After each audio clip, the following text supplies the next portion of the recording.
Hi, today I'm gonna talk about fats, oil and fats. So what do you think? Oils and fats are good for us, for our body and health, or not? So I'll be telling you just in a minute. And I'm going to tell you which fats are and oils are good for cooking and which are not. Fats were on bad reputation for a long time, until recently.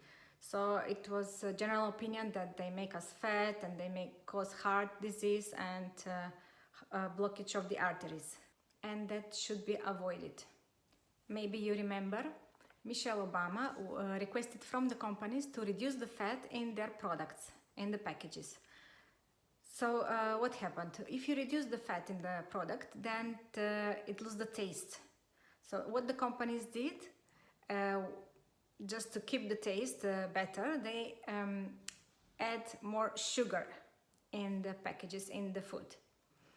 So what happened? So we expected the heart disease and artery disease to be, and diabetes to get lower, right? And the rates to be lower. But since then, the rates of dying from heart disease and diabetes has been increased. So it turns out that the fat is not the culprit. So the main problem was actually the sugar, of which I'm going to talk about in my next video. Our brain consists of 60% fat, so it needs fat to work properly.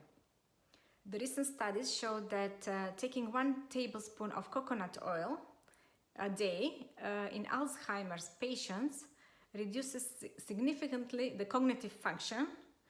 And because the coconut oil has the MCT oil inside, which turns into ketones, which our brain needs to function properly, and is the primary fuel for the brain.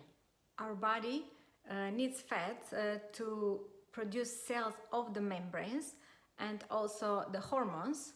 So also we need the fat for absorbing the fat-soluble vitamins, which are vitamin A, vitamin D, vitamin E, and vitamin K, which are good for our hair, nails, skin, our eyes, and our heart. When we eat healthy fats, we increase the HDL, the good cholesterol in our blood, which lowers the risk of heart disease. There are 2 types of fats, saturated and unsaturated fat. Saturated fat are mostly found in animal products, such as red meat, whole milk, yogurt, cheese, butter, and also in coconut oil, in eggs, poultry, and avocado. And butter and cheese have butyrate in it, and that is good for our gut. Recent research shows that people who eat full fat products have generally better heart health and less risk of type 2 diabetes.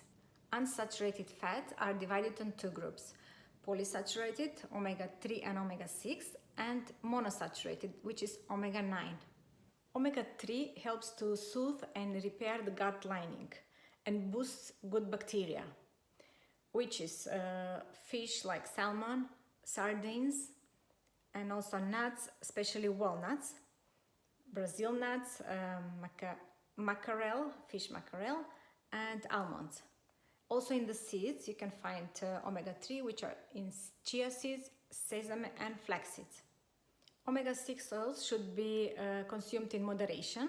The ratio should be 1:2, so 1 part of omega-6 and 2 parts omega-3, healthy polysaturated fat. So where we can find omega-6 fats, they are in sunflower seed oil, soybean oil, coconut oil, mayonnaise, and there are also omega-6 in walnuts and almonds. Monosaturated omega-9 fats, which are non-essential, which means our body can produce. And the main of this is oleic acid, which is most commonly used in our diet. If we increase the consumption of this oil, we can see more benefits in our health. We have more insulin sensitivity, we will increase that, and lower the bad cholesterol, and less inflammation and better metabolism. So where we can find this omega-9 oil? We can find it in olive oil, cashew nut oil, almond oil, avocado oil, peanut oil, cashew nuts, walnuts, and in sesame seeds. The fats that you need to avoid are trans fats. These are man-made fats and they're partially hydrogenated fats, which are correlated with the abdominal fat around the belly and are considered to increase the risk of heart disease. And they're made by chemically heating the oils and treating the oils, vegetable oils, to turn them into solid fats like margarine and processed food. These fats are in processed food like biscuits, pies, cakes, cookies, ice cream, pastries, and fast food also. And this has a negative effect on our microbiome, on our gut. It's destroying the good bacteria. So we need to eat more healthy fats, like in fish, salmon, nuts and seeds, and avoid eating trans fats, hydrogenated fats. So which oils are good for cooking? So for cooking we have to consider the smoking point. What does it mean? The smoking point means on the point, the temperature, the heat at which the oil remains, the molecules remains the same. They don't change their constitution. If they change, that means the molecules are no longer, when you input in your body, the body cannot recognize them as a food and treat it as a toxin, and it causes inflammation in the body. So we want the highest smoking point. So which oils can remain consistent and the same molecule on a higher temperature. So these oils, which are good for cooking, are coconut oil, avocado oil, extra virgin olive oil, which is cold pressed, and they have a smoking point of above 200 degrees Celsius. Also, the animal fats are good for cooking, like ghee, lard, tallow, and beef and mutton fat.